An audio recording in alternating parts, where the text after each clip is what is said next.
Bank account లో డబ్బులు లేవు, క్రెడిట్ కార్డ్ మాత్రమే ఉంది. కానీ అదేం పెద్ద ట్రాన్సాక్షన్ కాదు.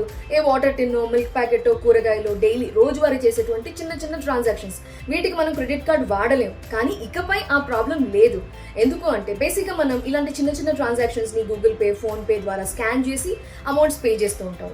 ఆ యూపీఐ యాప్స్ అన్ని కూడా బ్యాంక్ అకౌంట్ కి కనెక్ట్ అయి ఉంటాయి. మనం పేమెంట్ చేసినప్పుడు బ్యాంక్ అకౌంట్ లోంచి అమౌంట్ డెబిట్ అవుతుంది. ఇకపై మన క్రెడిట్ కార్డ్ ని కూడా యూపీఐకి లింక్ చేసుకోవచ్చు. ఇక స్కాన్ చేసి మీరు పేమెంట్ చేసినప్పుడల్లా ఆ పేమెంట్ క్రెడిట్ కార్డ్ నుంచి కట్ అవుతుంది. అయితే ఈ transactions peer to peer, person to person, మీ ఫ్రెండ్స్ కో లేదంటే మీ కాంటాక్ట్ లిస్ట్ లో ఉన్న వాళ్ళకు. సపోజ్ ఫర్ ఎగ్జాంపుల్ మీ ఇంటి ఓనర్ కి అద్దె కట్టాలనుకోండి, మీరు స్కాన్ చేసి పే చేయలేరు. కానీ మర్చెంట్స్ కి, వ్యాపారులకైతే మీరు పే చేయగలుగుతారు.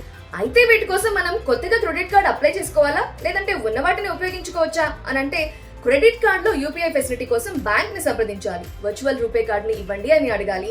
అయితే ఇంతకు ముందున్న క్రెడిట్ కార్డ్ లిమిట్ లోనే దీన్ని ఉపయోగించుకోవాల్సి ఉంటుంది. కానీ ప్రతి ట్రాన్సాక్షన్ మీద, ప్రతి చెల్లింపుల మీద క్యాష్ బ్యాక్ ఆఫర్ చేస్తున్నాయి బ్యాంకులు. అయితే 2022లోనే ఆర్బీఐ క్రెడిట్ కార్డ్ ని యూపీఐకి లింక్ చేసుకోవచ్చు అని తెలిపింది. కానీ అప్పుడు ఇనీషియల్ గా రూపే క్రెడిట్ కార్డ్ కి మాత్రమే లింక్ చేసుకునే అవకాశం ఇచ్చింది. ఇప్పుడు మాస్టర్ కార్డ్, వీసా కార్డులకు కూడా ఈ ఆప్షన్ ని అందుబాటులోకి తీసుకొచ్చింది.